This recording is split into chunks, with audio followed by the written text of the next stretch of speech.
It's time to take a look at what's happening around Wyoming for Tuesday, July 16th. I'm Wendy Corr, bringing you headlines from the Cowboy State Daily newsroom, brought to you by Wyoming Senior Olympics, reminding you that this year's Summer Olympics start July 31st in Cheyenne, and volunteers are needed. Become a volunteer today at wyomingseniorolympics.org. A Sheridan man faces up to 20 years in prison, accused of punching a man so hard he died after a parking argument. 33-year-old Cody McCullough was charged with involuntary manslaughter Monday following a fight Friday outside the local rodeo in Sheridan that ended in the death of local hockey coach and player Patrick Mudd. That's according to Cowboy State Daily's Claire McFarland. There was some sort of a fight or scuffle, and then the one hit took him to the ground, and he had pretty much no brain activity from that point going forward and died over the weekend. But what followed was the hockey community there in Sheridan put their sticks on their front porch because he was an apparently beloved hockey coach and mentor and adult league player. Mudd's friends from the Sheridan hockey community told Cowboy State Daily he was a loving family man and a passionate hockey player and coach. Former President Donald Trump's selection of Ohio Senator JD Vance as his running mate on Monday drew widespread praise from Wyoming's congressional delegation. Cowboy State Daily's Leo Wolfson said the delegation's support for Vance comes from working directly with the senator.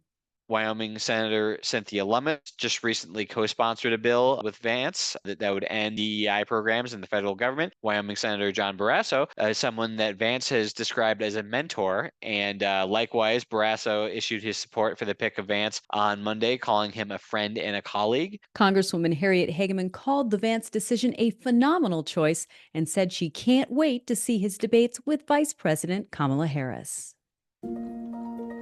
Earlier this summer, there was a confirmed sighting of a grizzly in southwest Montana's Tobacco Root Mountains. That's a place where grizzly bears haven't been spotted in decades.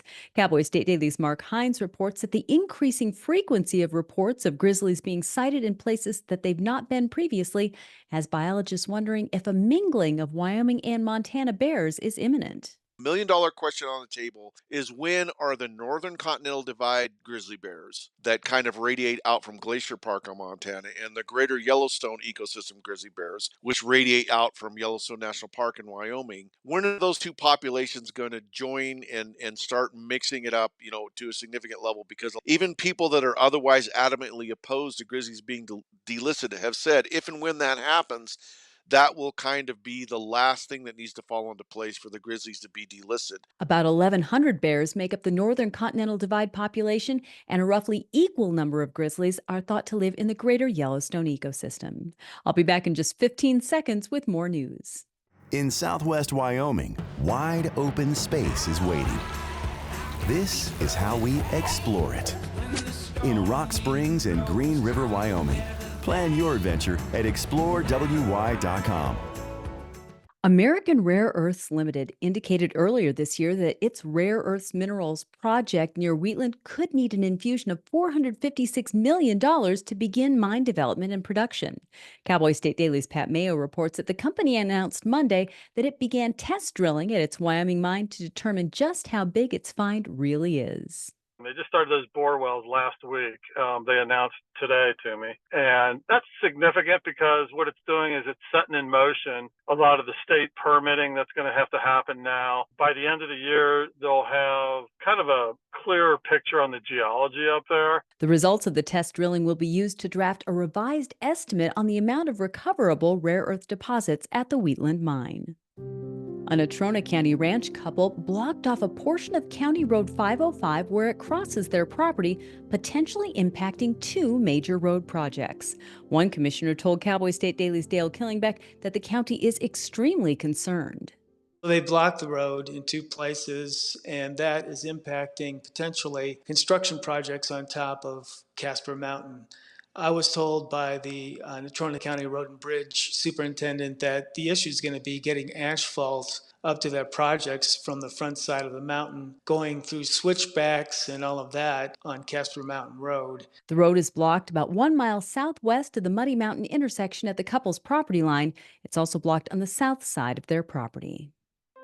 In Wyoming, the Cowboy State is Trump country. And former President Donald Trump, as expected, became the Republican Party's official nominee at their national convention and did so with the help of 29 Wyoming Republican delegates. Cowboy State Daily's Leo Wolfson reports that Secretary of State Chuck Gray announced the delegates' unanimous support for Trump.